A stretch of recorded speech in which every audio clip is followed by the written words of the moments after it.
Hey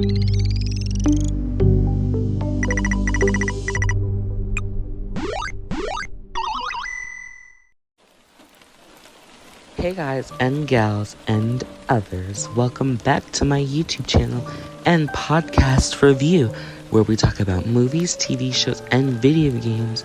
And just a heads up for a reminder, this is the only podcast and YouTube channel directed, produced, and written by an alien. I'm sorry he couldn't come here today. He was too busy trying to fix, again, humanity from devastation and dehumanization. But if you like and subscribe, you might catch him in the next video. Now, I haven't did a video game review in a while, to be honest with you. But today is the day.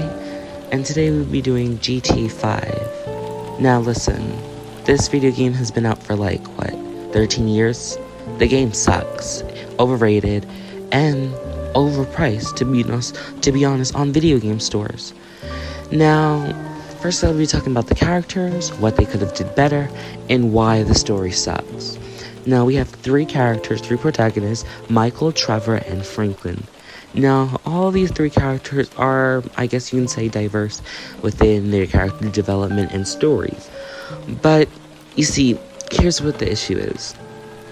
For one, there is really poor female representation within the GTA 5 universe.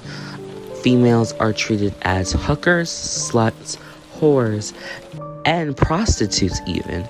There's no badass female character or no good female representation. The only female that I can say that was possibly good for representation was maybe in GTA Online, but I'm just focusing on the regular story. And I know that this game is highly offensive, which is okay, you can have an offensive game, but at the same time, you do want to make light of certain situations, to be honest with you. But back to another situation I have with our main protagonist, Franklin. Now, Franklin is clearly African American, which is perfectly fine, but here's my issue, and I've noticed this throughout the GTA story. It seems like for a lot of their black protagonists, they don't want to antagonize or put any offensive terms or traits in their African American characters, and I've noticed this throughout the whole GTA series with the Tony gay ballad Tony, with Tony Lopez, Franklin, and even CJ. They all have the same similarity in common. They're all basic, literally. They have no similarities or no minor things that you can say, wow, I really love that character, like Trevor and Michael. And I feel like they do this so they don't cause controversy within the black community or Black Lives Matter, which is fine, but I would still like to see more of a personality because, to be honest, Franklin is given bland.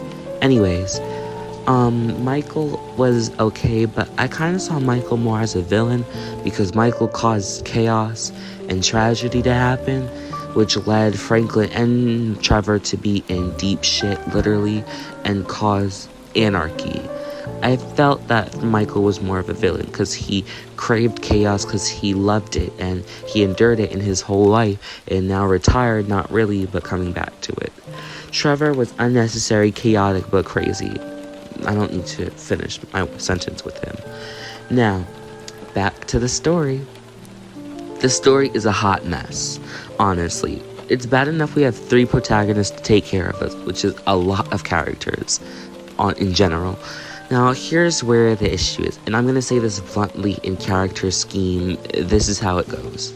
Franklin loses his job. Michael robs a bank. Trevor destroys Merriweather. They get into crazy commotion with the FIB. They work for the FIB. They destroy the FIB. They kill three antagonists that are really not really shown in the story, that have no reasoning of why they need to kill them. But anyways, it's just a lot going on in one setting. Now, personally, I would prefer this if they did it like GTA 4, because GTA 4 was great because the characters didn't interconnect as friends, but they all correlated in one big story, but they never met each other. This is better because I feel like Michael, Trevor, and Franklin all had different identity issues and a lot of different characteristics from each other. And we definitely need to have separate stories for each balance so we can get a better balance within the characters. I'm not saying you can't have three people who don't connect, But I think it would be better if they connected the characters towards the end, which would make a better correlation story, not from the beginning, because in the beginning it has too much just going on in general. There's just too much going on to really remember what the basic premise of the story is. And again, poor lack of female representation. I mean, I'm not saying you can have a dystopian reality, but damn, most of these females are treated horribly, honestly. But anyways, now comes to the gameplay. The gameplay is where it's severely lacking, and I will make references to GTA San Andreas and GTA 4. Now, here's my problem. The gameplay is okay, but the gameplay gets boring overall. And all you can really do is get shot up by the police or go to the strip club. It's boring.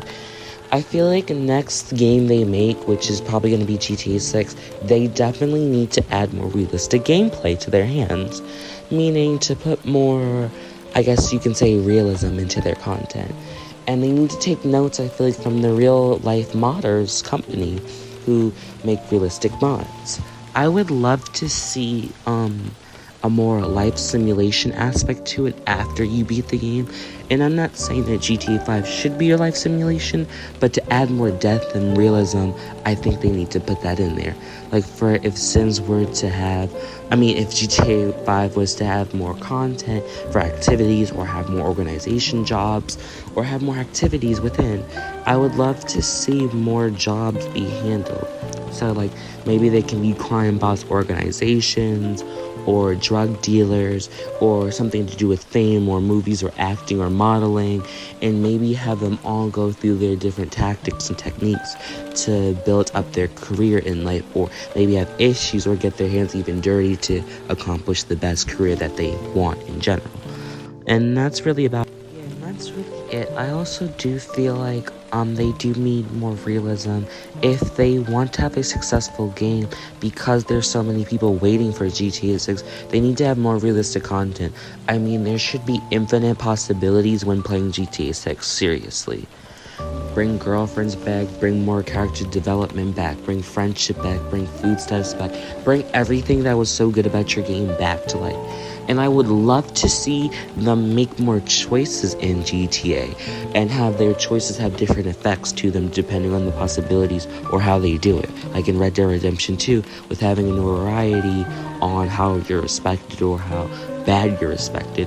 And they could show this throughout the game of your decisions, or even when doing jobs or activities. I would love to see a notoriety bar and maybe an icon bar if you reach the maximum. So let's say you're in the fame career or something, and I know this is a far stretch, but they kind of need to do some of these things if they want a successful game. For example, I would love to see if whatever your career choices or activity you choose in life, like drug dealer, nightclubber, bartender, or drug organization, depending on your choices of how you do it, it could show possibly how your notoriety change over time. Maybe you're not well respected, or maybe you have the fame icon where everybody loves you, but if you go to the more lower class areas, you're not as respected. These are just some examples of how they can, punctuate or fix things, and they really should do this because it would show realism to the game. And I think that's really all up to be summed up, really. And I hope you enjoy, and don't forget to click that like and subscribe button and continue watching the Alien Review.